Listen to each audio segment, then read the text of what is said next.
Hey everybody, welcome back to another episode of Rummed Cinema, Halloween edition. Boo. Today we are looking at The Thing and The Mist. Both streaming on Peacock. And I'm joined as always by my guests, Nate and Jake. Jake, how you living? I'm doing great. La Vida Loca? I think we're gonna have fun talking about these movies. I do too. Nate, what do you think? We're gonna have fun talking about at least one of them. I'm excited to hear the hot takes. On The Mist. Yeah, I opened with I have a hot take on The Mist that I want to share. Yeah. And I think Nate will agree with me. I have a lukewarm take on The Mist. Nate's take is that he doesn't like it, the same as all of his other takes. Yeah, it's not a hot take if you do it all the time, Nate. Really, it's a hot take if you like 50-50. it. You came in here 50-50 on this movie? That's crazy. No, 50-50 on these movies. Oh. Yeah. I see what you're saying. Yeah, I agree. Okay, let's just get into it. Also, the other ones. What? What were the movies last time? We all know the color purple. Color of Space. The color of space. Color purple. Wow. I keep adding purple because... Save it for February.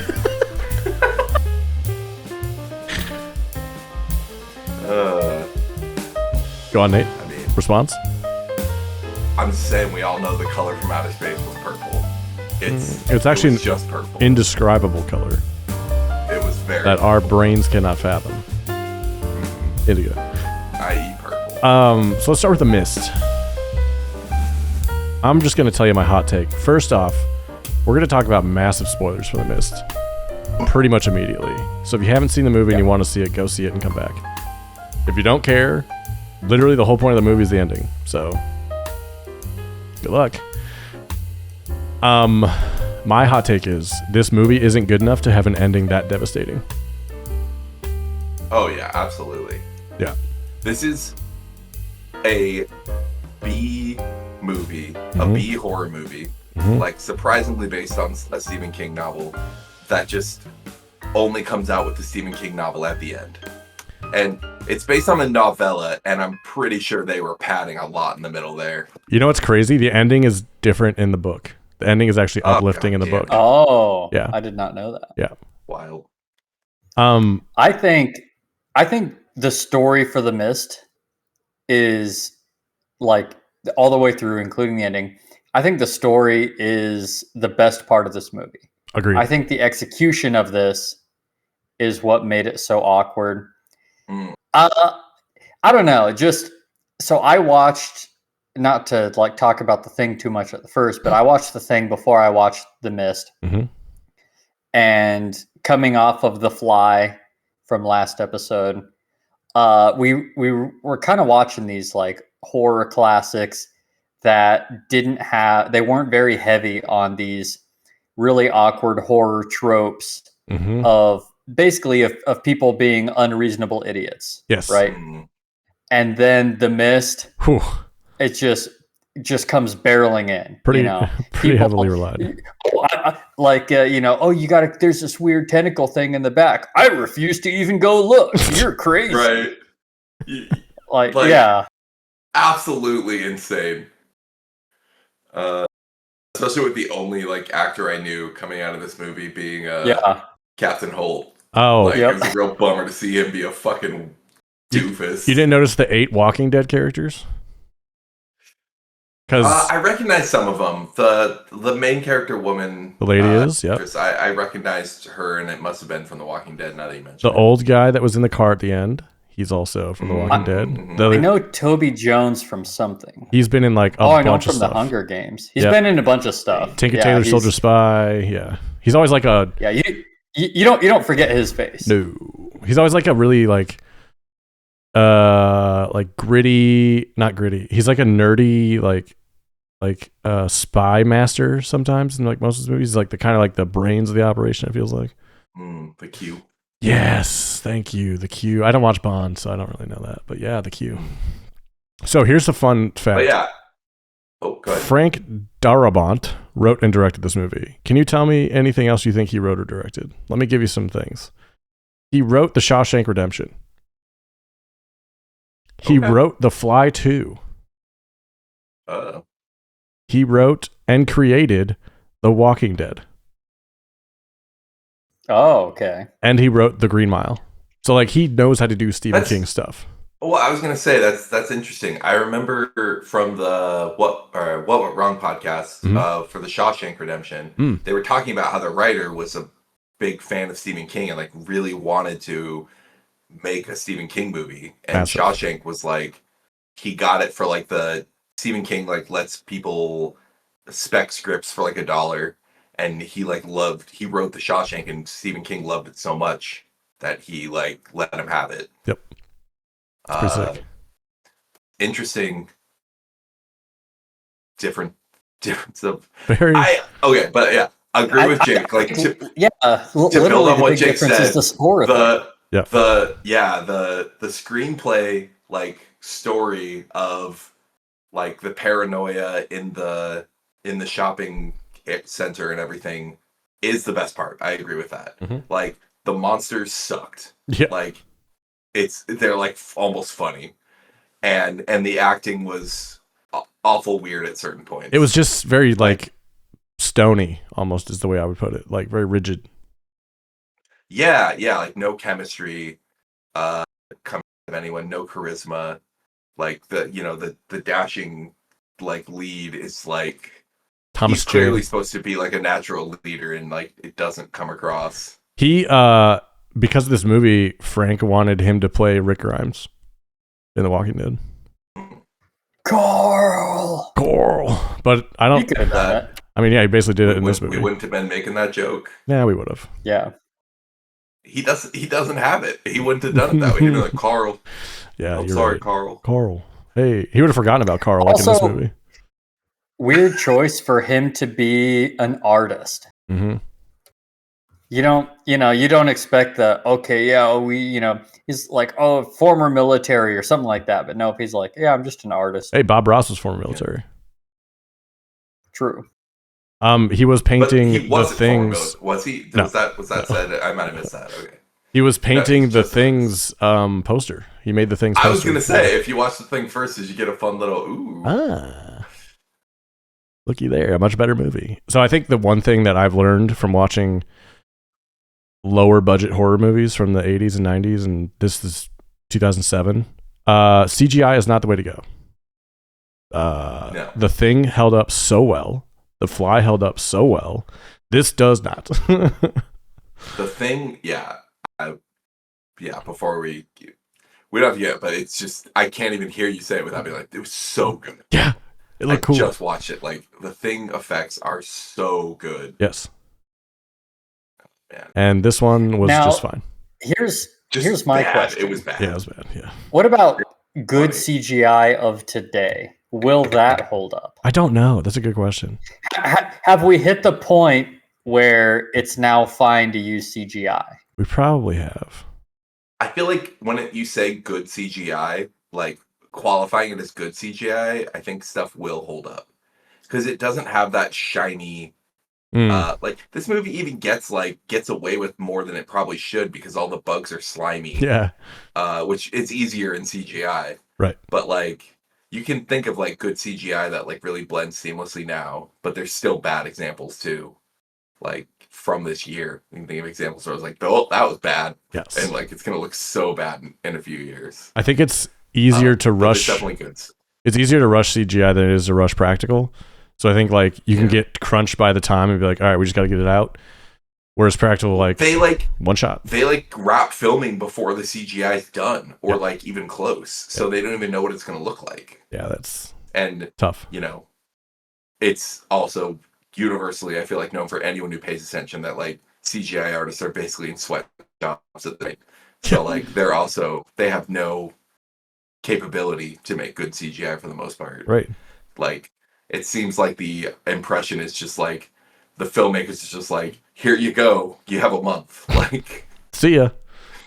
Yeah. This is your due date. I hope you can figure it out. Yeah. Yeah, so the movie is basically this storm hits this little small town in Maine. And then everybody goes to the grocery store to go get their supplies. Not everybody, but a bunch of people do. And then while they're there, a mist comes over and people start dying in the mist. And then creatures start coming out of the mist. And then we find out there's a military installation nearby. And the military installation has been trying to find a warp hole to another dimension. And they did, and they opened it. And now there's all these monsters from other dimensions coming in. And the whole time there's like this struggle inside among the people of who to follow. Like, do you follow, is this happening because of God? And there's this like crazy religious person who I hated more than anything. And when she died, it was the best thing that happened in that movie. And then there was like the level-headed people that were like level-headed because we knew the whole information, but sounded insane because they were like, there's tentacles coming through the building. And then there's the people who thought they were being level-headed that just died, and we never heard from them again. I mean, there's doubt at the beginning, but like the monsters appear eventually. Yes. And people are just still being won over by the religious lady, which like, I mean, I guess when you see that, like you got to decide, is there another dimension or is God real? Like, right. I don't know. Right. Like pick one. Well, yeah, when those people, like when her movement really took off, I was like frustrated and annoyed with them, but also that's human nature. Yeah, for sure. You know, that was not unrealistic. Like I was more annoyed by, I was more annoyed by the people at the start who were like wanted to go out in the mist, even though they heard people screaming and that was like, you're afraid of a little mist, and making jokes about it. Yeah, and I'm like, that first lady made it. Yeah, just crazy. The draw. Yeah. So let's talk about the ending. Again, spoilers, heavy spoilers. So throughout this movie, go ahead. So like, I don't think this movie was good. I'll put it out there. Like, I'm not gonna like really recommend it, but not just to not short rift it. Like, all the tension is them deciding what to do, and this like growing movement of like it's a classic horror story of like the people are the real horror. There's monsters to fight, but like I would guess the body count's about equal between people and monsters that we see in this movie. Actually, maybe not. It's pretty close. When they go to the pharmacy, they get pretty fucked up. Yeah, that's true. But the humans do, like the humans that like form a doomsday cult do kill a few people as well. Like, want to kill making a child. The situation worse. Yeah. That's where all the interesting tension in the movie is. Frequently cut up by like shitty action scenes with shitty monsters. And then we get to the end. If you want to see like the first draft of season 3 and maybe season 5 of The Walking Dead, this is the movie. Like, there you go. Internal struggles. The Walking Dead does better than this in 2 episodes. Yeah, because it's like his I third try. I haven't followed The Walking Dead, but like the first few episodes of The Walking Dead is better than this movie. Dude, yes. When does Walking Dead get bad? When they leave the prison, is what I always say. I was gonna say I think I watched about 3 seasons before I got bored. Yeah, they leave a prison, they go to this camp, and then there's like this rift, and then it gets weird. Yeah. Which I don't. It's one of those like things where I know it's a comic and I kind of know what's going on, but I've never read the comic. But supposedly the big bad after they leave the prison is like really good in the comic and was kind of lame in the show. He was definitely lame in the show, I can tell you that. Yeah. I haven't read that. Exactly. I think I read maybe the first 2 volumes. I read all the boys, and I really like that. And I like the boys. The way they did the boys ending was way better than what they're leaning towards here. But anyway, so there's these 2 factions. There's this group of like 7 people that are all rallying around Thomas Jane's character, David Drayton, and his son. And they're like, listen, I think we can make a run for the car. We're going to do that. We're just going to drive south. And one of them grabs a bunch of groceries and like puts it in a checkout stand. They're like, okay, at dusk, we're going to wake up before everybody else does and get out of here. So they do. And they find that their groceries are taken. And it's by the crazy religious lady. And she's sitting there with like a knife. And then all of her cohorts come out with knives. And they're like, we can't let you go. We need to sacrifice your child for, so the devil stays away from us tomorrow. Because they thought it worked because nobody got attacked last night. They killed someone the night before. They killed the military guy. Yes. Which is like an escalation. Like, they found out the military's responsible, so they stabbed the military guy and sacrificed him. Yeah, threw him to the animals. Yeah. And then they get in a scuffle, they get in a fight, and one of the guys on David's team has a gun and kills the religious lady. Just like 2 shots her. And they walk out. They go to the car, they start driving, and they're going to make it. It looks like they're driving, they run out of gas. They hear loud noises behind them. We've been hearing like loud noises the whole time. They hear loud noises behind them. I mean, it looks pretty shot. Like when you said it looks like they're going to make it. Like, that's true. It doesn't look like they're going to make it. They're driving, but like they come across like a skyscraper-sized monster. Yes. Like prowling the ground. Like, it seems pretty bad. Yeah. Their whole plan from the beginning was, let's see if we have enough gas to get out of the mist. Yes. Yeah. So they're just pick a direction and drive and hope they escape the mist. So they finally run out of gas. There's 5 of them in the car, and he has 4 bullets left. So they all kind of look at each other. They know what's happening. They hear the noises get louder. And he decides to kill the other 4, including his son, with a single shot to the head by each one of them. And then he gets out, and he's like, take me. Just fucking kill me. And it's a tank with rescue operation. And the mist dissipates minutes after he just did that. And I thought just him offing that whole car was going to be enough for me to be like devastated. But then 30 seconds later, help is there, and like everything's fine. I was like, Jesus fucking Christ. Yeah. So the one caveat that Frank Darabont had anytime he spoke to a distributor about this movie was he has to keep the ending the way he wants it. He didn't want to change the ending at all. So he was very adamant about that. And I mean, the movie made $30 million, so it did pretty well for the studio. But good God, that was crazy. Yeah. I don't know. The ending is another high. Like, obviously, it's a depressing ending, but in terms of the quality of the movie, the ending is a high point, right? Yes. So for me, it ending on that note, I would recommend this movie to people. Sure. But it is flawed, right? It has bad horror tropes. Yeah. It has bad CGI. It has bad acting. But I think the stories salvages it enough that I would end up giving this a recommendation. Just don't take it too seriously, right? For the other stuff. Yeah. But it's it was, I don't know. It was just a shocking ending. Yes. Not expecting it. It's just pure like shocking ending. Like, I agree with Ben's hot take that the movie didn't earn that ending. It's not dark enough. Like, the tone is not, even though it's dark the whole time, it is not dark enough for the ending. Yeah. To me. I think it could have been in book form. It's just this movie made it seem goofy at times. That's what. Yeah, like if you're just hearing like the monsters attack and blah blah blah, and like it's getting darker and darker and more desperate, but like the action scenes just like cut the tension up. I think it's just one of those movies in horror, especially where like the less you see the monsters, the better, and they didn't lean into that. Yeah, they leaned into showing the monsters. Yeah, which maybe at the time it was fucking spider with articulated goggle eyes. Yeah, maybe at the time it was cool. Full face ass. But like it didn't really work. I gave it a 5 out of 10. Yeah. Same. I don't remember enough to know if this would have been good CGI back then. Right. But yeah, if they would have shown the tentacle and that's it. Yeah. And then maybe you just see the shadows of other things.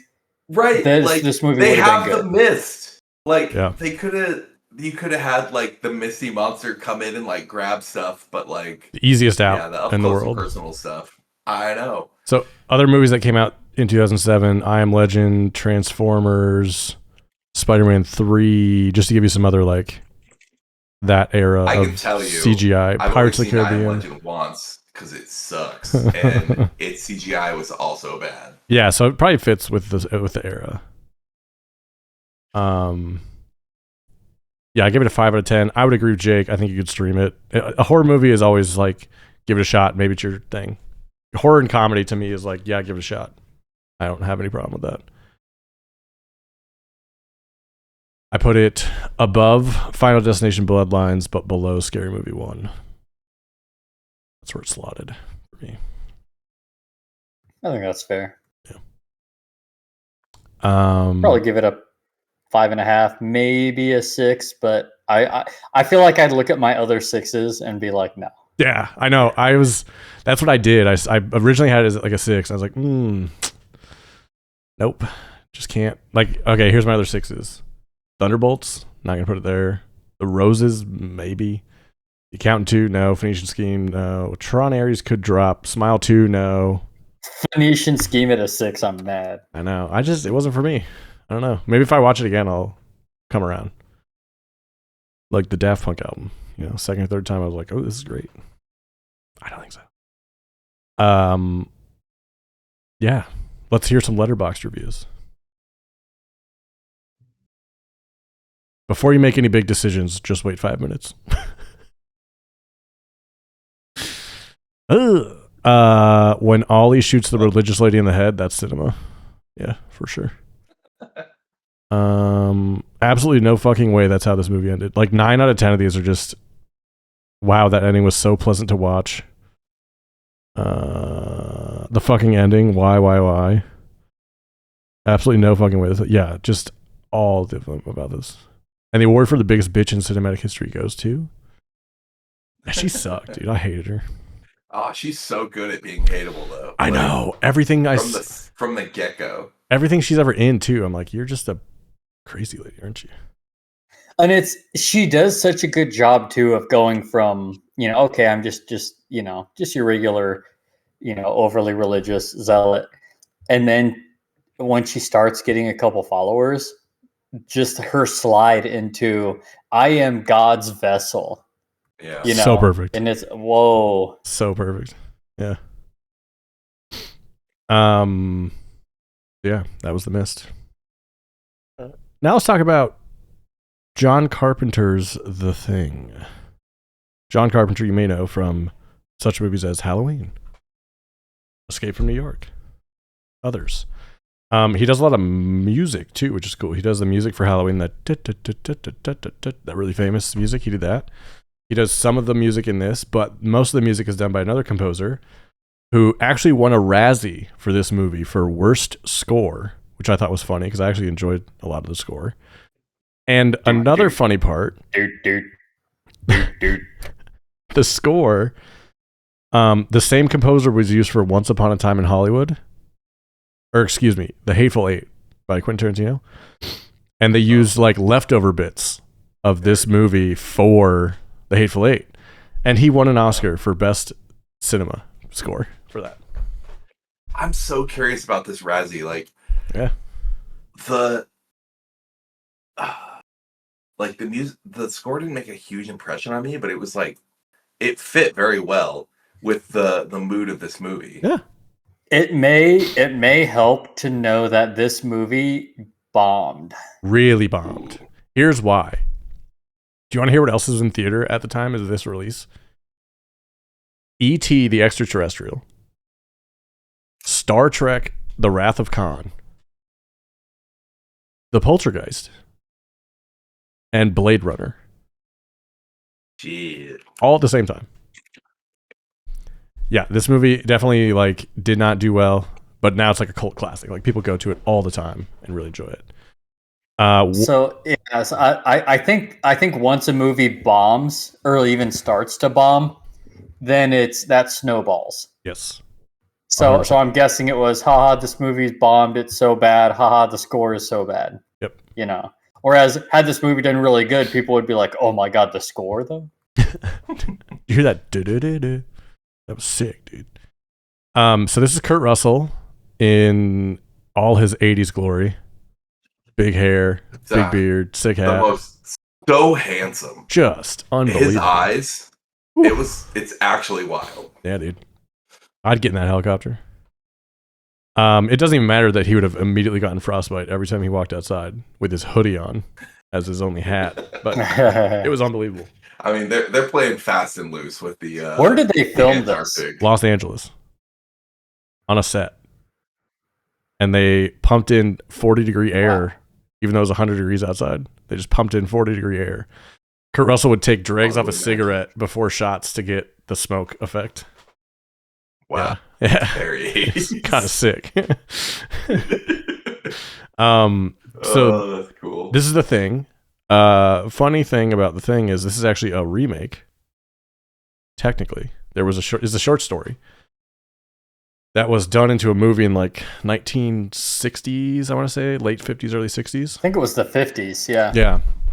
Kind of like The Fly. It's like The Fly. Yep. And then there was a second one that came out in 2011, which if you want to watch it, I'd recommend it, but do not watch the Honest trailer because it spoils it. I made that mistake and I talked to my wife about it and she was like, "Oh, you already know that?" I was like, "Yeah, isn't that like..." She's like, "No, that's a reveal." I was like, "Oh, fuck. Motherfuckers." And I kind of wish I would have just watched it. So yeah, this is The Thing from 1982. John Carpenter, Kurt Russell, Wilford Brimley, Keith David, and a bunch of other people. Basically, a bunch of people in Alaska, scientists are working. Antarctica, are working. A Norwegian crew pulls something out of the ice and freaks out. We open with, again, a very 80s thing. We open with a helicopter trying to shoot a dog for like 10 minutes. I'm just like going into the movie, not killing dogs. It's like jumping right into the movie. Taking its time. Yeah. We're not doing intro. that. No, like we're just writing the story. Like we're in it. Yeah. We don't need any background. We're just figuring it out. Do you know the classic movie trivia about the intro? No. If you know Norwegian, the plot of the movie is completely spoiled. Yeah. He says because they're explaining that this thing that's an alien. They explain the whole plot. Yeah. In the helicopter. He's imitating a dog. You guys are idiots. Get away from him. Yeah, if you put subtitles on, do you think it spoils it? It does not, because I watched it with subtitles. Oh, nice. Yeah, they probably know not to put that on there. Yeah, I guess usually they do. If the characters don't know what they're saying, you don't know what they're saying. Is usually what they do. Right. Yeah, the subtitles just say "speaking Norwegian." Yeah, right. Yeah.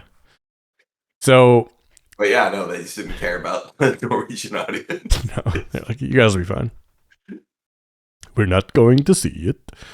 So they fly the helicopter, shooting at this dog, and they end up coming onto this American base, and the American general just like shoots them, and they're going crazy. And oh my god, this dog! So then they go back inside, and they're like looking around, and this dog keeps going around, and then all of a sudden, this dog turns into like this fucking blob, crazy looking, gross practical effect thing, and starts attacking the other dogs. I just want to be very clear that if you haven't seen this movie, watch the movie before listening to this. Yeah, because it's a very slow burn. This is like 30 minutes into maybe 20, 25 minutes into the movie. Like it is very natural, and it's a weird situation, but it's very natural. Just as you described that, I'm like, this sounds stupid. It's very well paced compared to how I'm giving you the cliff notes of it. Yeah. They build up characters really well. The first 25, 30 minutes of the movie are just, okay, here's getting to know the characters. Here's how things work on the base, right? So it's done in a great way, but not really relevant to us talking about the plot. It's done in a way where I was like, if they were a little more, and maybe they did this, and maybe I'm not a clever viewer, but if they're a little more clever, they could have added hints based on previous interactions we have with people if they were aliens. But I don't know if that's the point. I don't know if you're supposed to know if they're taking over or not. They did. I would say, yeah. Oh, good. There's a lot of things that they put in to try and guess who is a thing, who is not. There's a lot of things that are intentionally ambiguous. Yeah. It's very like the ending. As people that play hidden role games, us and our group, you can very much play this out though. Like there were so many things where it's like, oh, like are they agreeing with you because they're trying to defer suspicion or not? Where like if you know the plot ahead of time, which like Most people do. I don't watch this all the time, but this is probably like third or fourth viewing. Like it's like you're like, oh, you motherfucker. I heard somebody do a joke about being diagnosed with autism at like age 27, and they were like, it's kind of like an M. Night Shyamalan movie. Like when you hear it, you're like, no fucking way, that's crazy. And then you go back and like start thinking about stuff, like, no, it makes total sense. Actually, it all checks out. So it sounds like they did that in here too. They left you enough clues. That's good. I thought that the story was good, the characters were good, the acting was solid, the effects were great. Like they still held up really well, especially when you compare it to like early CGI, not even early, like early CGI with The Mist. It like if they would have done that with practical, I think it would have held up so much better, and it probably wouldn't have taken me out as much. But Abby was saying it probably costs more to do practical now than CGI. Oh, certainly. Oh yeah, costs more. for sure. Yeah. So that makes sense. The thing is, like, that in this, even when the effects like were kind of weird, because they're practical, they were really there. You're just like, well, I mean, it could have looked like that. Like it's an alien. I don't know. Yes. Like there are parts where it's like speeds up and like things look pretty weird, but like it's there. It happens. So like I guess like right. Maybe that's what the alien melting looks like. Yeah. The whole point of this alien is it imitates whoever it's around, but it has to like transform into that person. So sometimes you catch a mid transformation and like they pop out and it's like a half formed head of the person on a big old stick, or a spider that's upside down with their head, or some other crazy shit. So yeah, there's a lot of very, very good body horror scares in this movie, I would say. Yeah. I will say the only, I feel like, horror trope that I laughed at the very beginning of this, and it's again knowing what's coming, obviously, is like, yeah, at the beginning of the movie, this Norwegian crew shooting at this dog from a helicopter. They get out there hell bent on killing this dog. Mm-hmm. And they just shoot a guy, like, because they're shooting at the dog and they miss and hit the guy. And they kill the guy because he's going to kill everyone, seemingly. And they're so incurious. Like, the next scene is them, like, after it all happens, they're like, what do you think happened? He's like, I don't know, cabin fever. Yeah. Fuck, shit happens. I was just like, what do you're not curious at all. There's like, the winter just started, man. They gave up quick. Yeah, right. I guess. They were those Norwegians. Yes, the people that live the closest to Antarctica the north really have a hard time. Well, to the north, not Antarctica. Thank you. Yep. Yeah. So the only other, it's not even really specific to horror movie trope, but the one thing that I'd maybe dock this for, just in terms of like the flow that made me roll my eyes, was a few times in like the action scenes, they would like just pause. You know, okay, show up with the flamethrower. The thing starts freaking out, and everyone's screaming, "Shoot it! Shoot it! Shoot it!" And the guy's going, "Oh!" You know. I thought this too. Like when he first like doesn't shoot the flamethrower, but I mean, also you run in, and what are you looking at? He's reacting. Like, yeah, like we don't all have the same. Like Kurt Russell's character is like, he's the man of action, but everyone else is just like, Jesus Christ, what the fuck, for most of the movie. The person who did the makeups, I just want to give them a shout out because it was unbelievable. This was they were 22 when they took this movie on, and they were like the head designer and creator. Here's some other movies they did. Seven. Remember those special effects? Those practical effects? Holy shit. Yeah. Total Recall, RoboCop, Mission Impossible, Fear and Loathing, Game of Thrones, one episode uncredited, but still. Like, yeah, this guy's the only Rob effects. Rob Bottin. That guy's got it down. Yeah, he was 22 when he took on this movie, so that's crazy that he could pull this off. It was really cool. Yeah, that is crazy. Wow. I feel like I feel like a making of this movie would be almost as interesting as the movie. Yeah. Like how do they do it? Like how did the set look so good, and like The UFO I noticed, I'm pretty sure was just a drawing that they like projected into. You know what I mean? Like the UFO looked like a drawing to me. And they like stood in front of it, and then like as they came up to it, there was like one piece that was real, but then the rest of it around them was like a drawing that they just kind of like plastered in front of the screen. Like they used to do that in like Tim Burton movies would do that, and this era would do that a lot. Like paint or draw a big feature and then put it in front of the camera or behind the camera and make it work. I don't know if that's how they did it, but that's my guess. Well, it's funny because it was kind of a piece of shit. So I didn't notice that, and like I'm surprised because it looked like just kind of a bucket of junk. Yeah. Oh wait, the one above in the snow, not the one down below. The above shot. Yes. Okay. I thought you meant I was picturing the little one in like the ice cave at the end. I was like, why would they bother? I know that would have been sick. Okay, never mind. Yeah. So basically, this is a big movie that's basically an Among Us campaign, but with like higher stakes and more mistakes and more arguing somehow. Yeah. But I think we wouldn't do it justice going through the plot. But I do think that we can tell you we all enjoyed this movie a lot, and it stands up, worth a watch. Yes. There's a reason it's and classic. Again, I said this when we were talking about The Mist.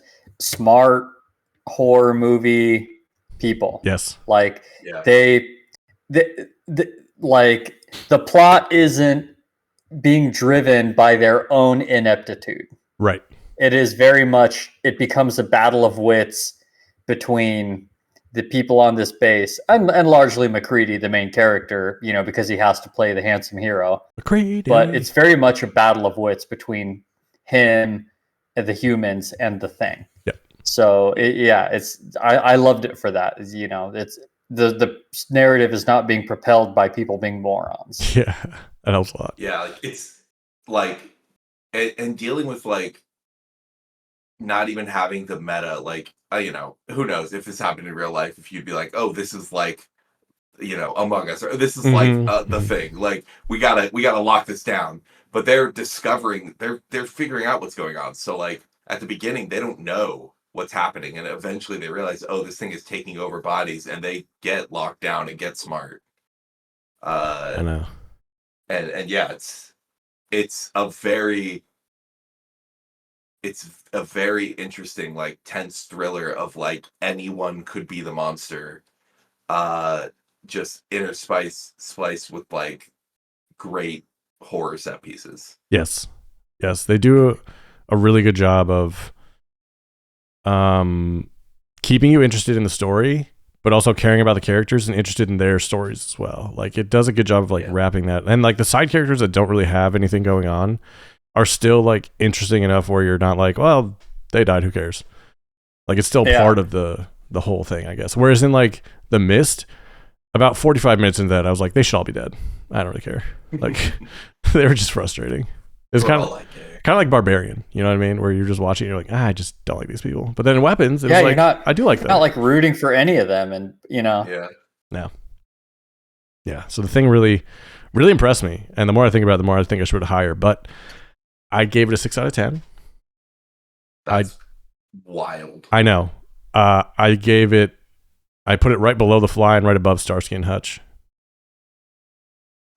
So I don't remember what I gave The Fly. We talked about this a little bit before we started recording, but I put this in the exact same spot. To me, this is it's Fly caliber, but if you told me to pick one, I'd still pick The Fly. Yeah. The Fly wing apart.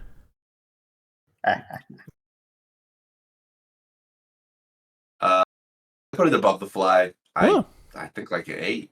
Like, dang, good. Yeah. It's wild, like yeah,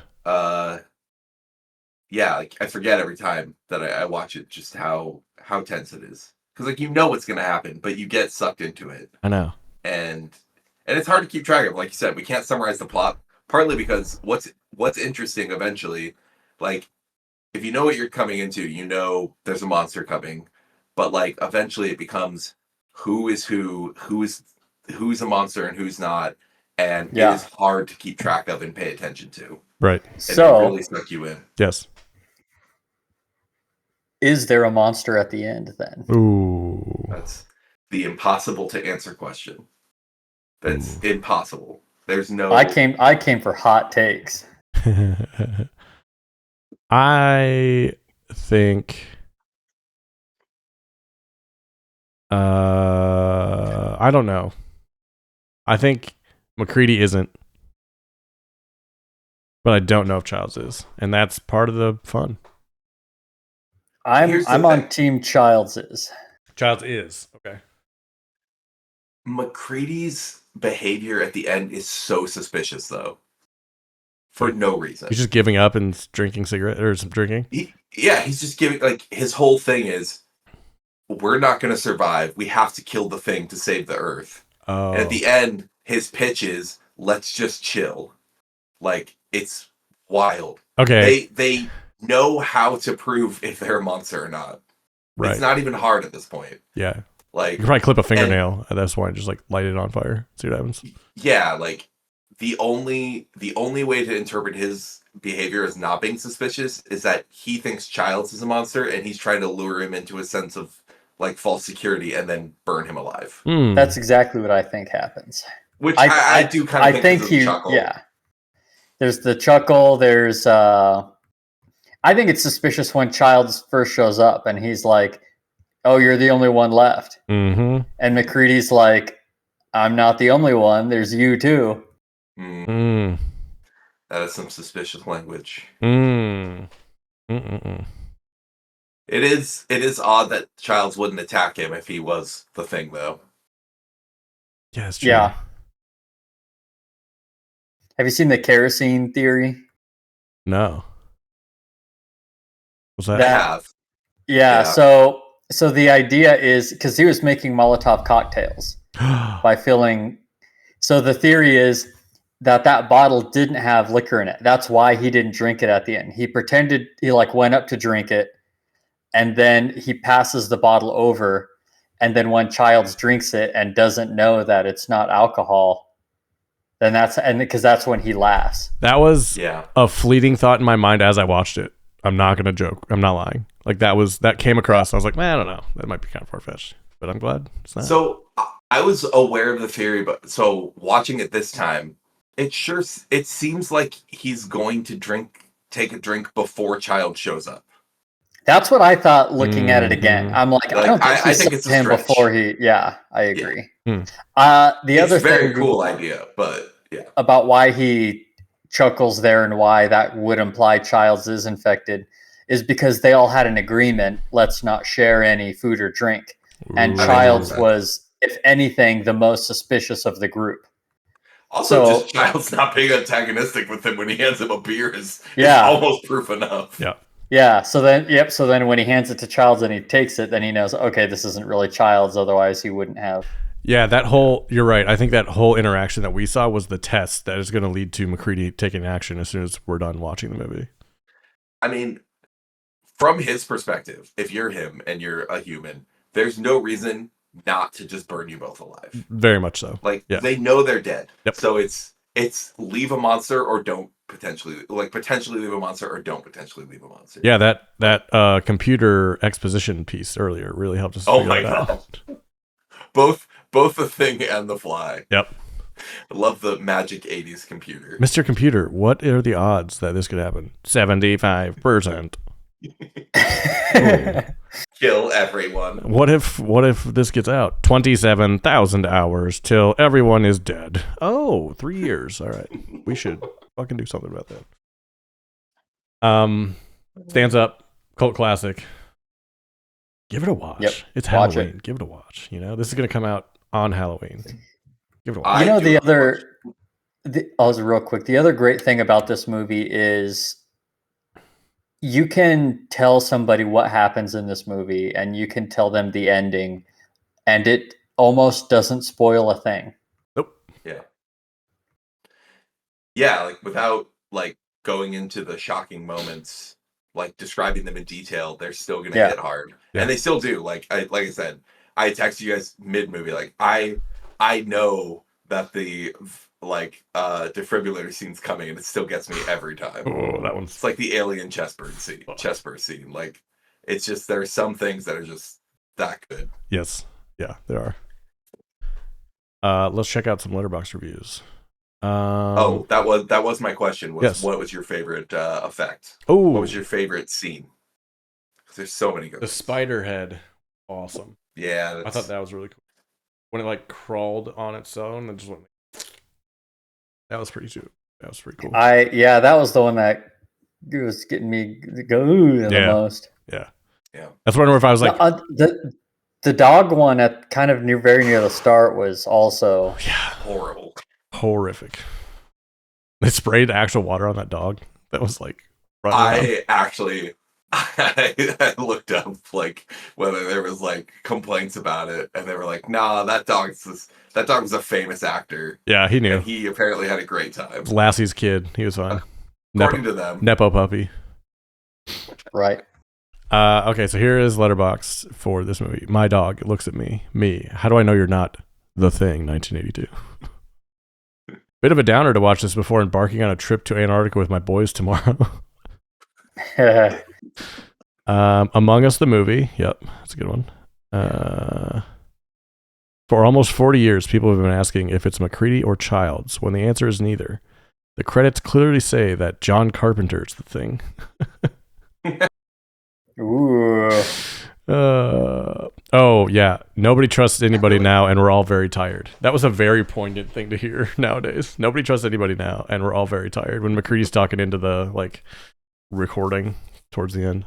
Yeah. Oh. Just, like, feels. Yeah. Like, I feel like the Among Us comparisons are, like, obvious and, like, don't take anything away. Yeah. It's really crazier that Among Us, like,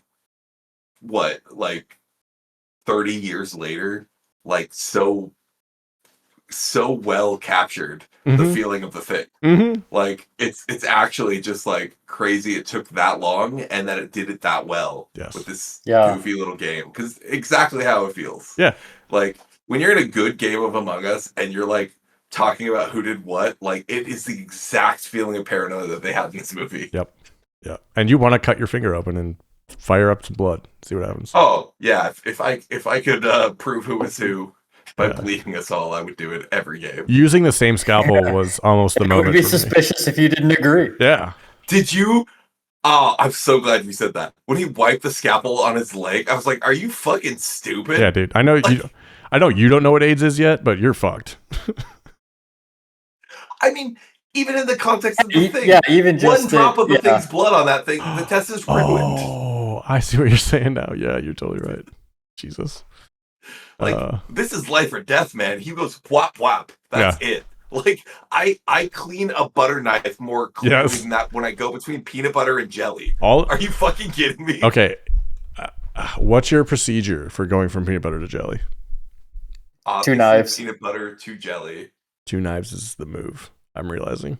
As I get older. I'm a bad person, I guess. As I get you want to hear the fucked up thing? I'm the only one that eats the jelly. I lick that fucker before I put it in the jelly. That's fucking gross. I'm the only one that uses it. I know. That's fair. Why do you think I got sick for a month? I feel like you doing that shortens the shelf life of the jelly. It definitely does. But, I mean, if you're going through it in a week or something, it's not going bad. I'm not. Ben's willing to take a hit of like one jelly every few years. That goes bad. I go through a lot of jelly. I don't. What's your go-to flavor? From Costco, the Crofters Triple Berry. Whoa. Something berry. It's like a blend, and you get these big jars at Costco. Is it a jelly, a jam, or preserve? What is it? Where is it on that? It is a jelly. So I'm more of a jam preserve guy myself. I think jam is better. And actually, I don't know that it's a jelly. I just don't like the jelly, like gelatin. Turns out, not a big fan. Nate, what's your go-to flavor? It is jam. Nice. Okay. I'm less opinionated than Taylor's really opinionated, so it's pretty much always Maine blueberry or raspberry or fig. Ooh, fig. That's a good choice. And I was looking up. I don't know if this is like a national brand or not, because like there's a brand. Like I do all the grocery shopping. Taylor has all the opinions. There's one brand of jelly I get, and I had to look it up. It's Bon Maman. On my preserves. Yep, I know those. We'd sell them at the organic grocery store. Ooh. Yeah, And that's what I buy also- exclusively. I only get like a low sugar one Same. Mm. Yep. because I'd rather use more. Yes. You get a low sugar I want a one. juicy PB&J. Yes. Yeah, and yeah, because I want to like taste a big bite of fruit with it, Yeah. and so you get one with low sugar, and so you can pile it on. I've been known to just take like a mandarin orange, put those fuckers right on a peanut butter toast, and just go after it. Nice. That's how preserve I like it. Just straight fruit. You don't want to preserve it all. I'm on a blackberry kick right now. I like blackberry jam. Very nice. I'm also Two? partial to apricot. Ooh, yeah, apricot goes hard. Really, everything but Like, grape. the answer's Honestly- fine, boring. except for grape. Yeah. Honestly, yeah, dude. I'll just Grape, strawberry. Strawberry's pretty. strawberries. But really the problem's the shitty jellies we grew up with. Like, Yes. Yeah. Like the Welch's. yeah, Smuckers. Welch's is- I think I'd actually like gag if I tried to eat a Welch's. My Abby got my mom jelly advent calendar last year. They were unreal, dude. They were so Oh. good. So they're like this like tablespoon per, so you get like maybe Right. one out of each one. Oh my god, they were What you fire. get in those like the fruit basket kind of thing. Yeah, it's like strawberry. They have rhubarb a or something. point out- Mamon one. Yeah, they do. Get it. That That's Ben worth it. brought up this question of the peanut butter jelly procedure, and you had the only wrong answer. What? Oh, lick it. Yeah, You lick it. I know. That's the like when you draw the D&D alignment chart. That's the chaotic evil. I know. Like I don't have two good knives habits. is lawful good. I feel like peanut butter first, then clean it like with a napkin, Yeah. and then jelly. chaotic is, neutral. Like, chaotic neutral. Yeah. Yeah. At best, I'm not like making No, excuses. I'd for say it's just myself, neutral. but I think you're fucking neutral. lick it and then put it back into any contact is unhinged. I know. It's dude. I have so many gross habits. I need to stop. Like this is why I get sick. I have a toddler, and I lick my knife before I put it in the grape jelly. Yeah, you're cultivating a little culture of yourself in the jelly. I always got a little leftover of me in there. Ugh. So yeah, The Thing. Go see it. It's pretty good. Fun Go time. see it. It's one I would see myself rewatching every Halloween or every couple of Halloweens. I'd be like, Yeah, let's put it on. this definitely stands up to rewatches. I had to call out. Taylor was like not in the mood, and so I watched it by myself, and then I watched it, and I was like, "Oh, you can't watch this movie because of all the dog murder." Oh yeah, It's just like it's a hard out for Taylor. yeah, that would be tough. First 5 minutes, she'd be like, Like, "Yep, I'm out." Well, it's bad enough, like how upset the dogs are, but then the scene where the poor guy who really cares about the dog. Yeah, But when the guy goes crazy and kills the dog, and you come back to the scene of like the dog with the axe, I was like, actually, I can't show this movie to Taylor. She'll be No, mad at me. this is That's where we're at. a night So I have to ruiner. watch this by myself every Halloween. Well, and you know it's bad when it's not because of the dog murder; it's because of all the dog murder. All the dog murder. The dog chewing at the fence actually broke my heart. Oh, little Bobby. Yeah. I did see something that Very all of the impressive. dogs' deaths mirror the humans' deaths. Oh, Well, like Oh, one like- gets shot, one gets burned, one gets absorbed, two run away. whoa, Interesting. that's cool. Yeah. One's That's fat and has a not heart attack. intentional. But he was One already a has thing too. diabetes. What was that all about? What? The guy The what? dying? What's the guy who died of the heart attack was a thing. Yeah. What's his game? I don't know. I'm just thinking about this now. Poor Why did he do cardiovascular. that? Poor cardiovascular. They picked the wrong body. They picked the one high cholesterol body out of everybody there. I Well, don't think anything inside of the body was operating like Yeah, a that's human fair. body. That's fair. It's okay. Yeah. Yeah, you're right. Because it Well, replicates. it's tough because I think first of all the Thing lore is ambiguous, Yeah.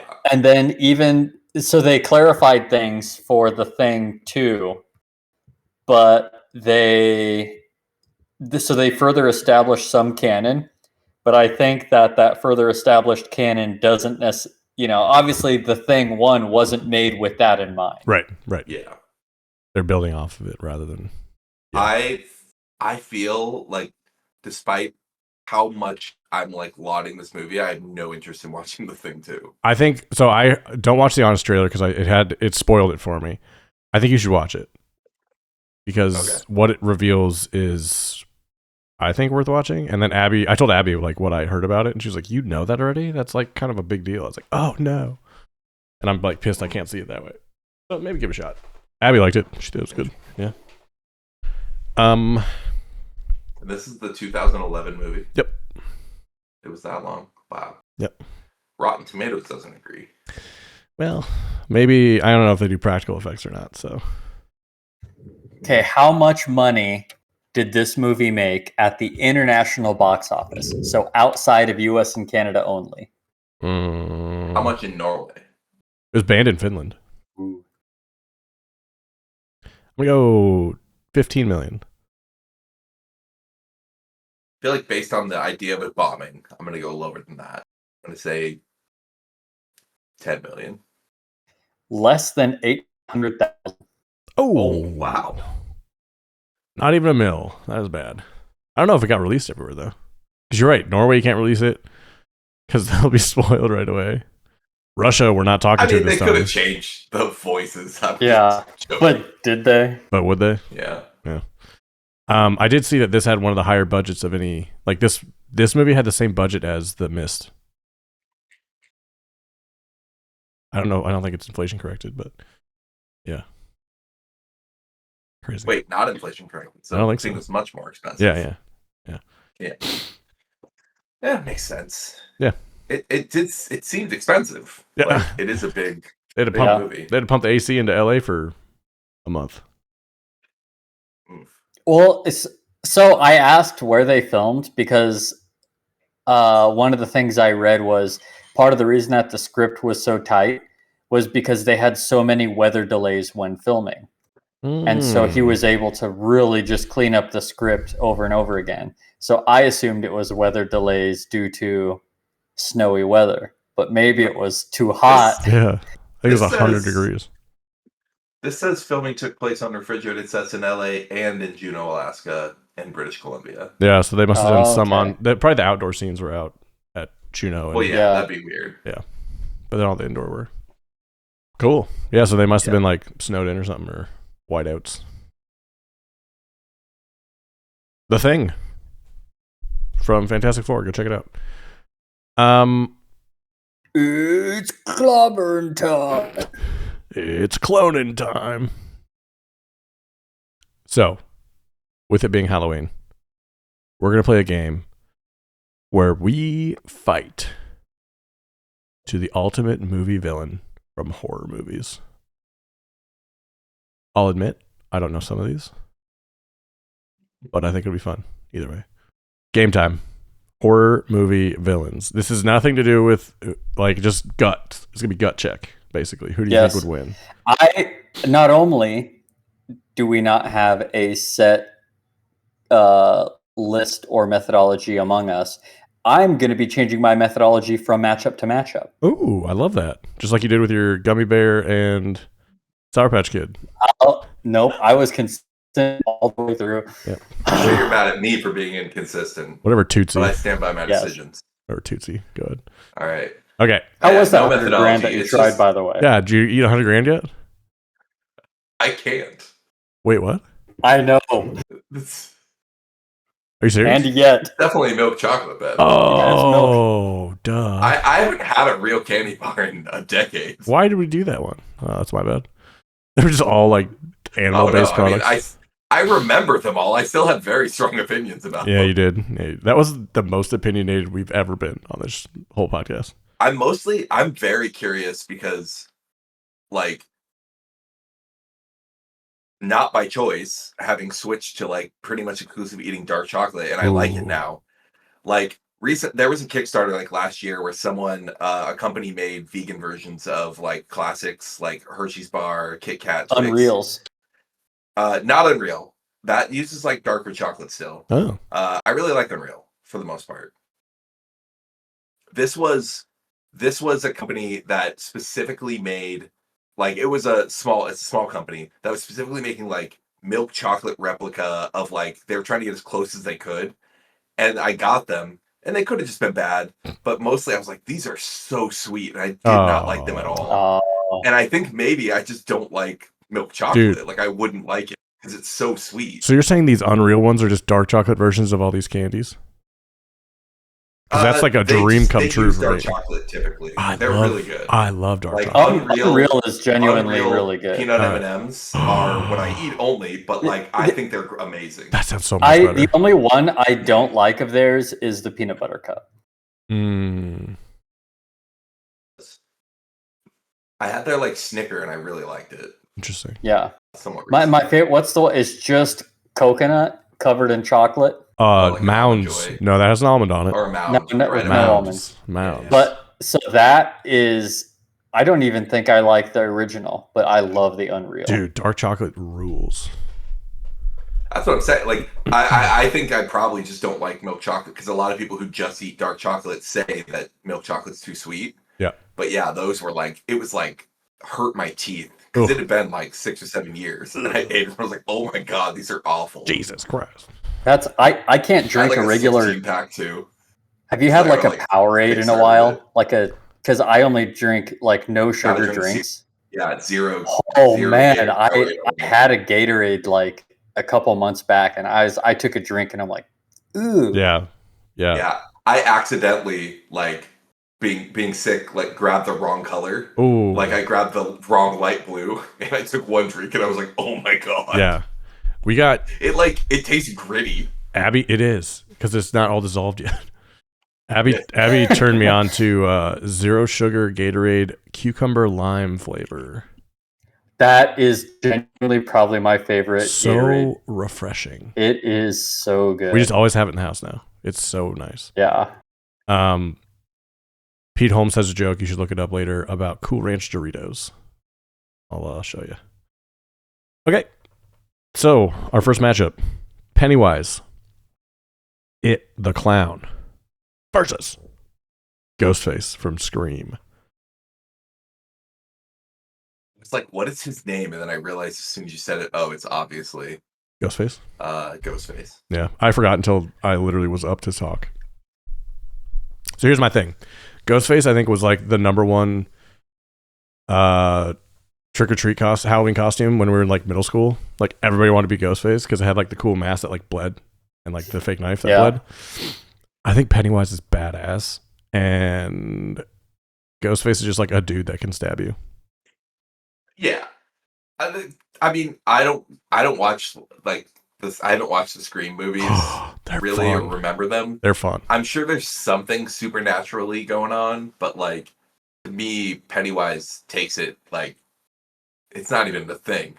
Skarsgård's Pennywise was good, and Tim Curry's Pennywise was awesome too. So like, yeah. I mean, he's like super powerful. Yeah. It's like I'd go for Ghostface here. Clowns are lame. Never seen it. Oh, you haven't? Nope. No version of it. Dude, I saw it in theaters, the first one. Like chapter 1, I mean. And I went to the bathroom in the middle of it, and I was scared. Like, I didn't do well with scary movies. I still don't really, especially in theaters. And the hallway was red.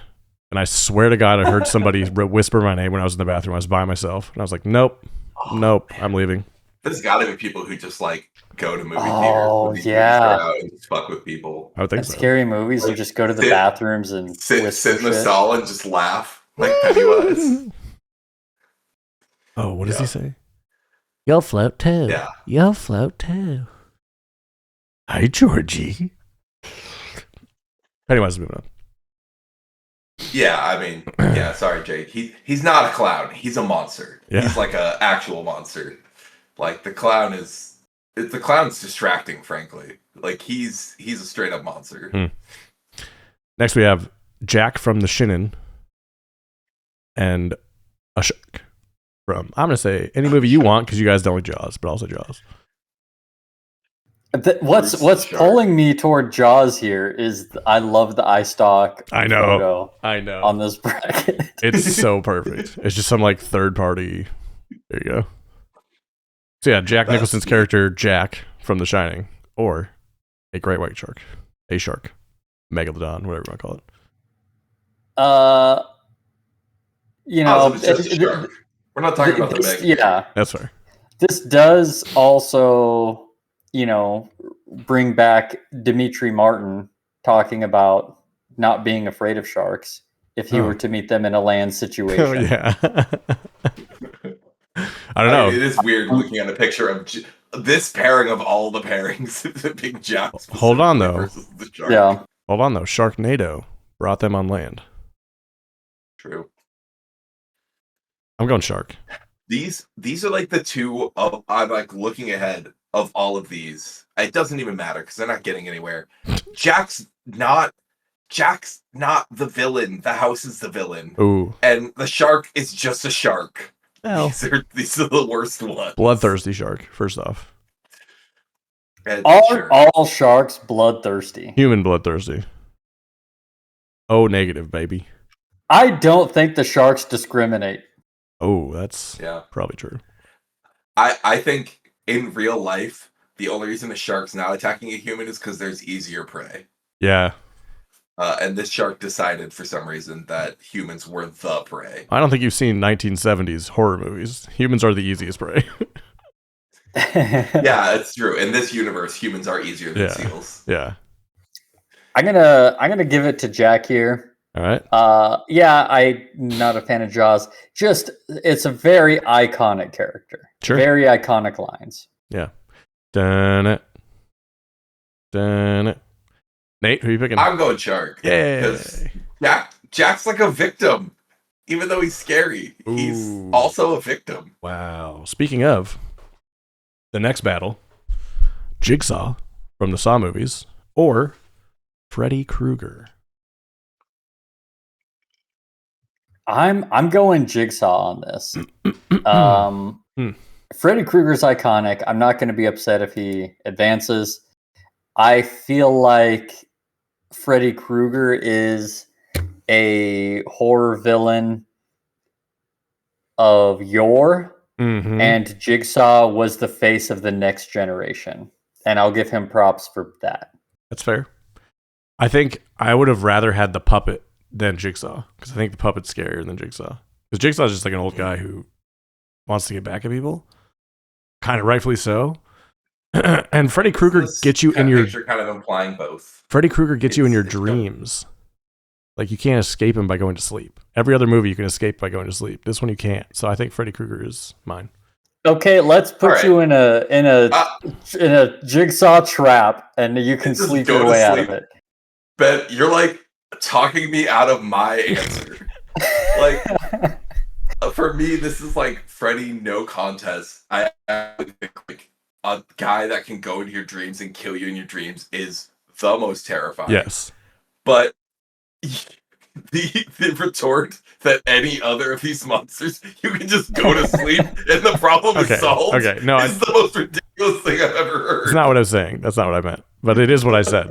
That's not what I meant. But yeah, The that's fair. literal head in the sand. That's fair. Yeah. I can't see you, so you Wait. don't exist. My kryptonite, narcolepsy. Like, oh, I really like the thrill of the kill. He's got me awake. I'm like a bear. If they play dead, I don't attack.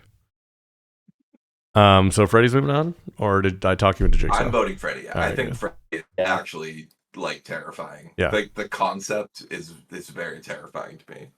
I don't know where this clown is from, but some clown, and then Jason Voorhees. So I think that doesn't matter who the clown is, honestly.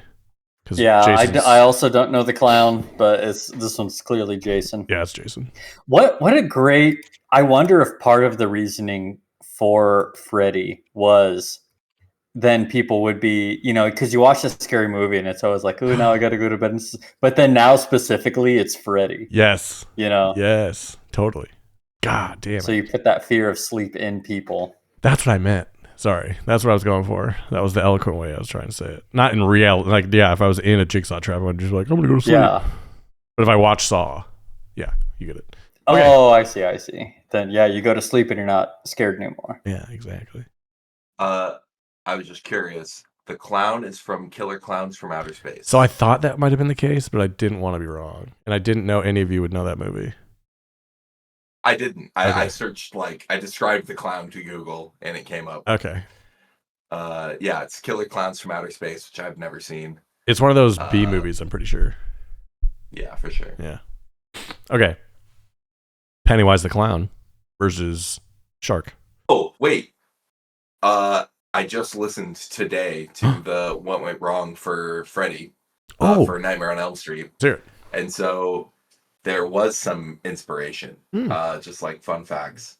So apparently the writer heard a story that's like supposed to be real, but like probably urban legend about a kid who was having like night terrors and was so scared he was trying not to go back to sleep and was like terrified to go back to sleep and begging his parents and trying to stay up as long as he could.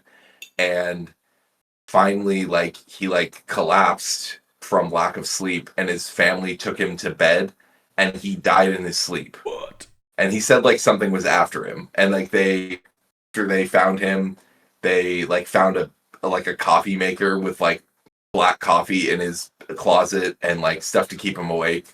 Like, it's, what the fuck?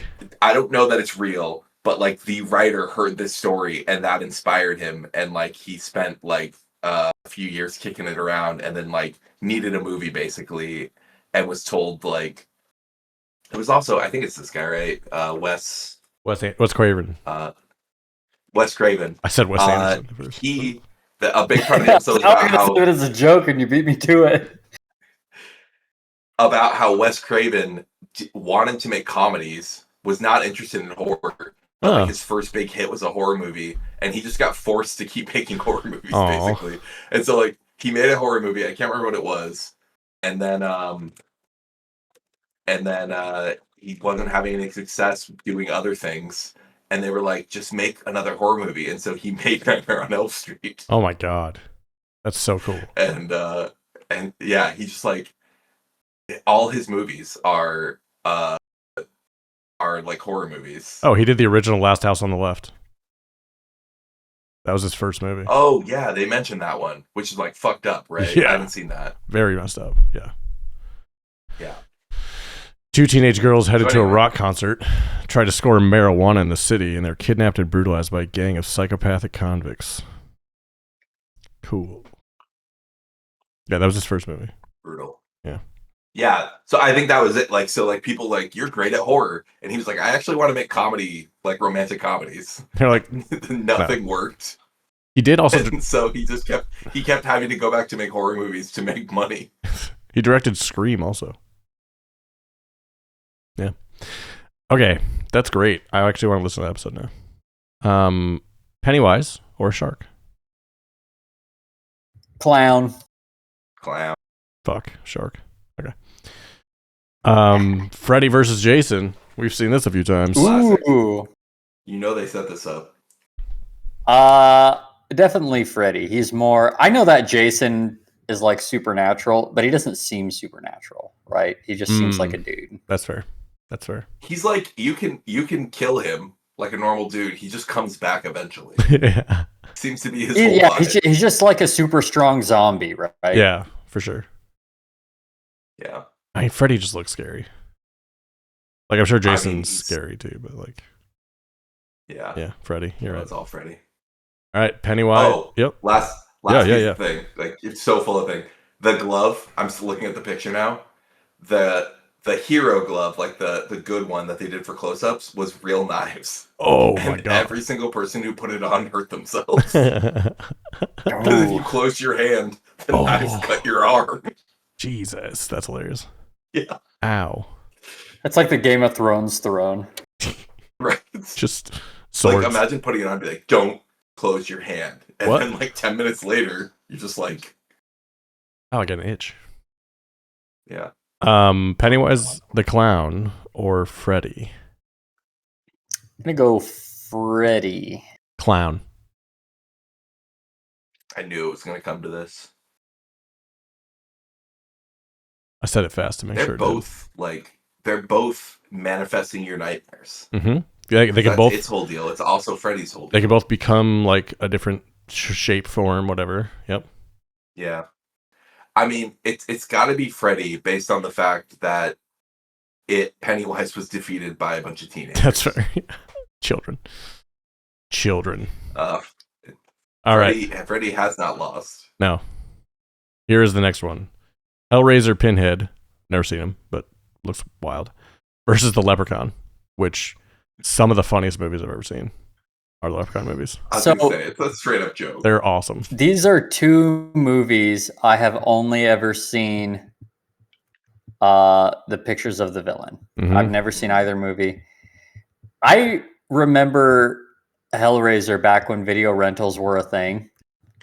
And the Hellraiser freaked me out. Same. Just as a kid in the video store, and you see the Hellraiser movies, and you're like, that looks scary. So I'm going to vote for Hellraiser. I think Leprechaun's hilarious. And he kills people with pogo sticks, which is awesome. But yeah, Hellraiser scared the fuck out of me. Yeah, Hellraiser's actually scary. I don't know what he does or how he hurts people, but he looks horrific. It's like people getting sliced up situations. Oh, have you seen it? Yeah. Oh. Like the original Hellraiser. Okay. Yeah. Jennifer Aniston's one of her first movies is in Leprechaun. Yeah. Scarface. No, not Scarface. Leatherface. Versus, inspired by Ed Gein, actually. Versus Chucky, the doll. Chucky never scared me. I'd punt that motherfucker. Even in his movie, he doesn't look scary. No, he's funny. And he's like, got a mouth. But which it seems like it's supposed to be funny, right? Yeah. I've never seen Chucky. I have or seen, whatever they're called. I saw like the Chucky. Child's Play. I saw the newest one with Aubrey Plaza. It was okay.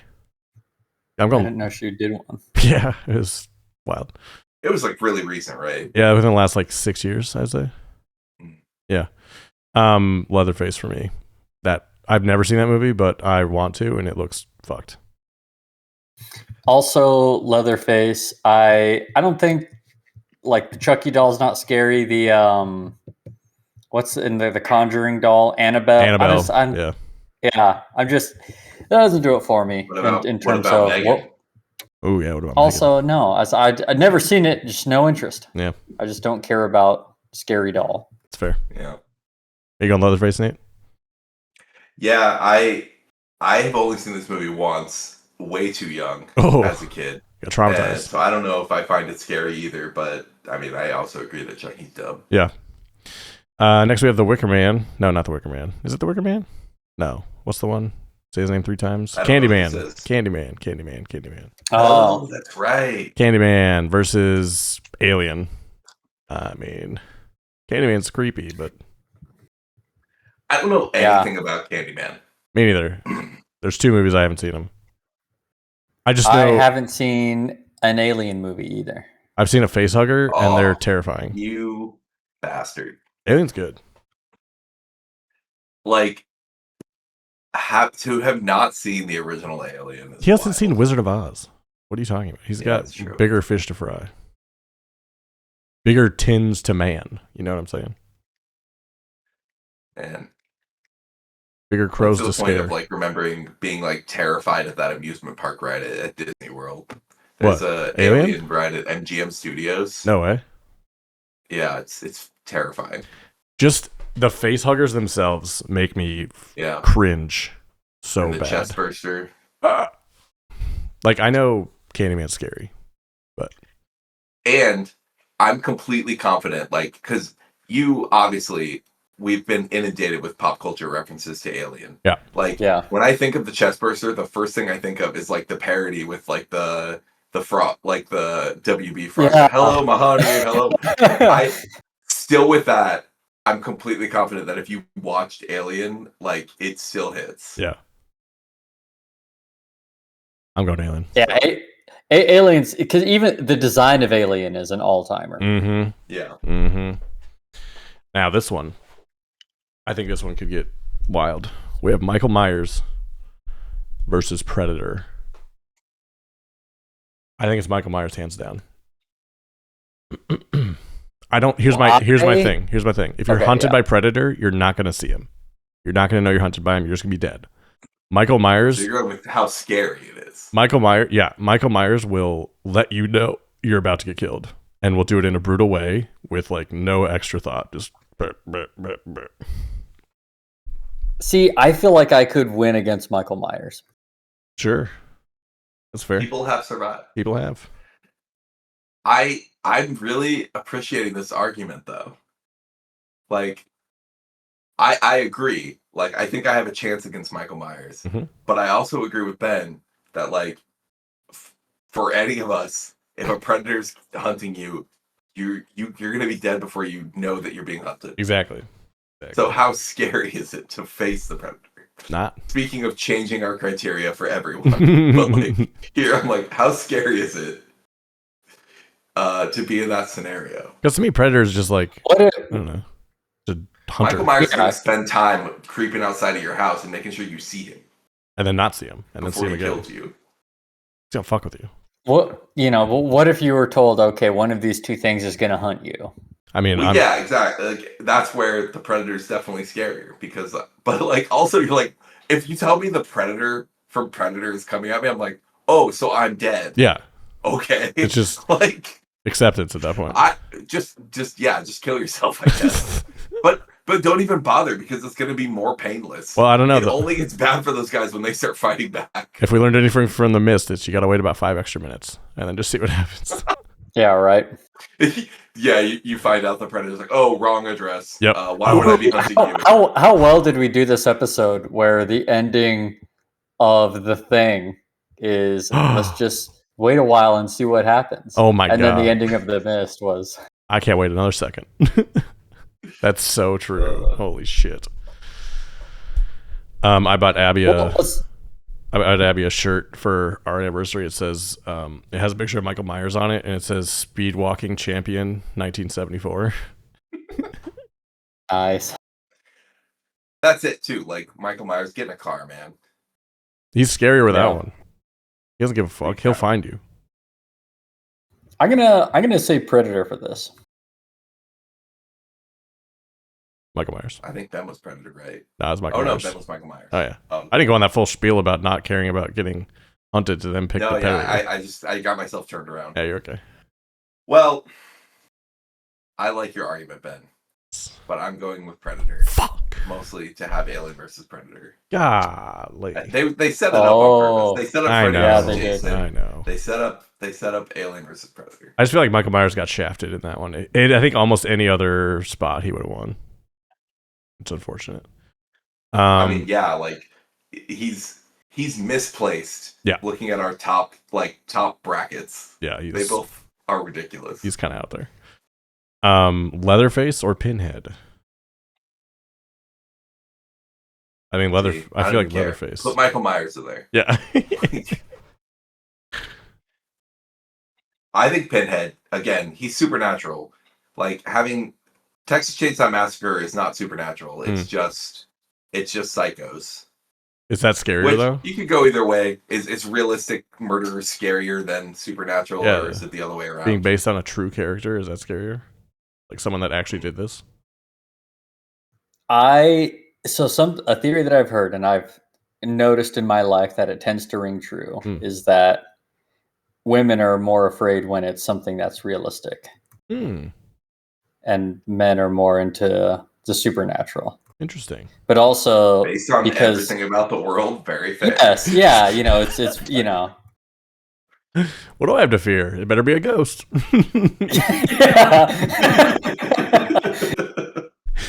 Yeah, you're right. What do women have to fear? Walking home. Yeah, a dude walking down the street to me, a guy demon might want to wear her skin. That's what we're dealing with here. Yes. Oh, Jesus. And then we'll blame it on her. Well, no one wants my skin. Yeah. So with that Shouldn't have being been said, so goddamn supple. You just hydrated too much. Maybe it's Maybelline. Texas Chainsaw Massacre or Hellraiser? Who are you going with? I'm gonna say Hellraiser. Texas Chainsaw. Hellraiser. Oh, yeah, Hellraiser. All right, Nate, here you go. Alien vs. Predator. Have fun. Go ahead. Introduce it. I mean, yeah, I think the alien's scarier. Yeah, I think so too. I'd agree. Yeah. Okay. I think the Predator would win in a fight. Ooh, you have to watch that movie. Well, I'd say we have plenty of material to review. I think you should watch that movie. That is some cool fights in there. You know what? I've been so disinterested in, like, I love the original Alien movie, but I'm pretty disinterested in most of the whole sequels lore. Yeah. The trailer for the new Predator movie looks pretty interesting. Badlands or Badlands. Yeah. Have you seen Prey? No. Prey rules. I've heard good things. Prey but rules. I haven't seen it. It's the same director. Yeah. Right. I would agree with you. They like fell off hard. Like Abby has all of them, so I've seen bits and pieces of them. Yeah, it's just like they did the classic like V movies, but like the new ones are like, okay, what's it actually like? What's the world like with the Predator in it? Just like, and they're just doing good stories. Yes. Like, what's a new Predator look like? What's a Predator during the 1700s look like? What's a Predator during World War II look like? It's crazy. If you haven't seen the trailer, Jake, for the new one, it's like a Predator doing his like orientation, but there's like this android robot too. Elle Fanning. That part's super cool. Yeah. It looks like helping him like strapped to his back, like this woman android, like half of her body just like okay. Yeah. I've seen. Super interesting. It's awesome. Yeah, I was gonna say I've been seeing a lot of trailers and theaters of it, so. Oh yeah. Hellraiser versus Alien. I mean, I gotta go Alien. Does this is the just personal Alien preference? Oh, I'm looking ahead. Oh. Alien or Hellraiser? I was just assuming and then looking ahead. Yeah, it's Alien, but I'm picking Alien. I'm picking Alien over Hellraiser for sure. Yeah. But yeah, just changing up the criteria again. I like Alien. I don't care about Hellraiser. The face huggers alone. Yeah. I would face any of these people instead of a face hugger. If we're talking about survivability, you probably have a better chance against the Alien than Hellraiser. But like, yeah, probably. All right, Freddy versus Alien. This is actually tough. Yeah. I think I'm gonna lean Freddy because he could kind of like. I think he could fuck with your head by like talking to you more. Does the alien dream? Ooh. Do androids dream? Well, I mean, if you're doing like a face head-to-head fight, there's no fight. Like Freddy's supernatural. Yeah. Like they can't beat him. Though, can Freddy even get into aliens' dreams? Might be a stalemate. Yeah. Can they even combat Fight. each other? Right. I feel like the answer is no. So then we have to choose. Yeah. Freddy. Back to square one. Freddy. I'm picking Freddy because I'm just staring at this bracket and I actually hate looking at Freddy. Like it's actually scary just looking at the picture of him. I would also go Freddy like here. it. Yeah, Robert Englund did a good job with Freddy. Yeah. All right, that's our winner, Freddy Krueger. You know what? Honestly, good choice. Good all around. Right. I'm happy with it. Imagine if the shark had won. Oh, buddy. Yeah, imagine if the, apex predator of the ocean would have won. That's fucking crazy. Who'd thought? We're going to need a bigger podcast because this one's over. Thanks for listening to our episode today. I'd like to thank my guests, Nate and Jake, for joining us.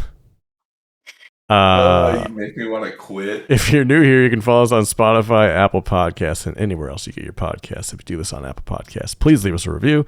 If you're watching us, hey, like and subscribe at youtube.com/@RumandCinema, where you can watch our videos every time we put one out. As always, we're going to leave you something to watch next. I'm doing a different kind of thing. I am telling you to watch another podcast. It's on YouTube. It's called Pablo Torre Finds Out. Pablo Torre is a sports reporter. He does long-form investigations into sports, and he also does things like taste testing weed products from athletes. That's the wide range that this guy does. He's like uncovered salary cap circumvention, potentially by the LA Clippers, and like Jordan Hudson dating Bill Belichick. Like, what's the deal with that? They are really well done, really interesting stories. He tells them in a fun way, even if you don't like sports. I think you'd enjoy it. So Pablo Torre Finds Out on YouTube and anywhere you get a podcast. That's my recommendation. Nate, what you got? Just straight up new good show recommendation for once. Black Rabbit on Netflix. Oh, is yeah. so good. New starring Jude Law and Jason Bateman, directed by Jason Bateman. It's a mini series, I think. We're like 3 or 4 episodes in, and like, yeah, it's like all I'm thinking about. That's awesome. It's really good. Hell yeah. What was it called again? Just a Black Rabbit. Black Rabbit, okay. It's like a drama. 2 brothers with kind of a shady past. Jason Bateman is the deadbeat brother who's like a gambling addict and like owes money to some people. Oh. And meanwhile, Jude Law is like trying to hold it all together. Nice.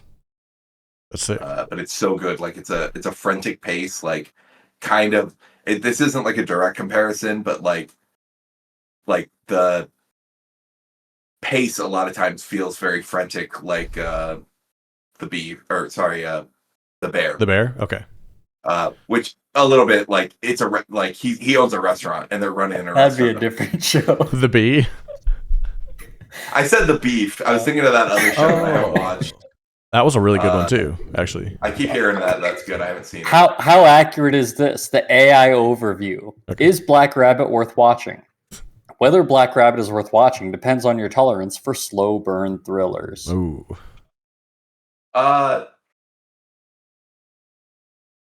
People criticize its pacing and length. They're wrong. Those people are people who we complain about who have lost their attention span. Oh, but that's me. For real. Oh, sorry. Maybe. Like, I'm trying to get it back. You can watch movies. The people that that's true. have lost their attention span are like, I can't sit through a movie. Yeah, you're right. And I'm like, what? That's wild. Yeah. Because I will say, like, it's a miniseries. The first episode is over an hour long. Oh, and okay. it's variable. Some the other ones have been like 50-ish minutes, but like it starts with a high stakes situation, and then you go back in time, and it's building to that. But there are very frantic parts of the show itself, but the overall mystery of what's happening is a slow burn. Okay, I can get down that. My attention is completely held every episode. Nice. All right. Like I'm not even like. I will look at my phone, if I'm watching, like, I don't know, something I'm not like, I'm not interested in my phone. Yeah, that's really good. That's a good sign. Yeah. Appreciate that. I mean, Netflix, right? Jason Bateman's so good. He's awesome. Like, Jude Law is always good, but Jason Bateman's always, he's really it's like he took after Ozark, he was just like, give me a few years to come up with another masterpiece. Yeah. Hell yeah. That's sick. So I think it's really good. On Netflix, right? Yeah. Cool. Jake? Yeah, only thing that I've seen outside of our movies here for the podcast was the movie in theaters, Chainsaw Man, the Reze Arc. Oh, yeah. How was that? That was good. It's tough to recommend because it is essentially the next arc of that anime. Mm-hmm. You need to like invest in the lore to go see it, right? Or you should be. Yeah. Like you shouldn't go see it unless you have seen the first part of Chainsaw Man, which was a season. Although in preparation for this movie, the director of the new movie cut the first season of anime into 2 movies. Oh, nice. Oh, that's so cool. You can just watch the 2 movies that sum up the first season. They cut out all the filler. Huh. And then you can go see this new Chainsaw. It really seems like big shonen anime is trending toward movies instead of seasons. Interesting. And like this has to be good, right? Because I'm checking like my movie app for like what's showing every week. This has been in theaters for a couple weeks. Yeah. Like this. So well, and because before this there was Demon Slayer Infinity Castle, and I went to go see that because it was only going to play for not even a full week. It was going to play for 6 days. Oh wow! and I went to go see it, and I got tickets for like the last day show because I canceled the podcast. I delayed it because I'm like, guys, this is the only time I can see this. They ended up playing that for weeks afterwards because it did so well. Actually, it's the highest grossing international film of all time. No way. That's crazy. Yep. Hell yeah. And now I don't think Chainsaw Man's gonna do as well, but it's doing stellar. Yeah, it's been in theaters for 2 or 3. Weeks. It's the trend that they seem to be going in. In a way, it's better because there's no filler, right? I don't have the patience to sit through, episodes of filler. I don't care. Right. When I do watch anime, I have a filler list. What do I skip? Got it. So like, hey, this episode, don't need that. That's interesting. Yep. That's a good way to do it. And then, so I fully support this as long as it doesn't slow down production. Right. That's my big pet peeve lately. I don't want the 4 years in between a season. No. Stranger Things. Figure it out. Ugh. It's the worst. You know what's not the worst? All of you out there listening. Wait. Oh. Call out for something I haven't seen. Begonia comes out this weekend. Yes, it does. Fuck you guys. Go watch it. Yes, it does. Oh, boy. We know what Nate's putting on the wheel. That's what I'm putting on the wheel. I'm seeing it regardless. I know. That means I have to see it. Exactly. God damn it. I mean, you could wait until we watch it. No, I'll go. Like, I will tell you if it's bad. I just know it's not gonna be. Yeah, but you don't think the things I think are bad with him, the director. You know what I mean? Yeah, I know. But Stabby's in it, so I'll go see it. It'll be good. I mean, it feels like it's made for me as a movie, except for Yorgos. If it was any other director but Yorgos, this movie is right up my alley. It's Christopher. It's got fucking Meth Damon in it. It's about an alien conspiracy. Stabby's in it. Like, it sounds sick. Yeah. It's gonna be good. It will be good. You're right. We gotta go into it with positive attitude. Just like we're gonna go out of this episode with a positive attitude. Wow, 6 to landing. Yeah, I'm positive. Twice. I'm positive that you all like this episode, and we're positive that we all love you. Enjoy your rum. Enjoy your cinema. We'll see you next time.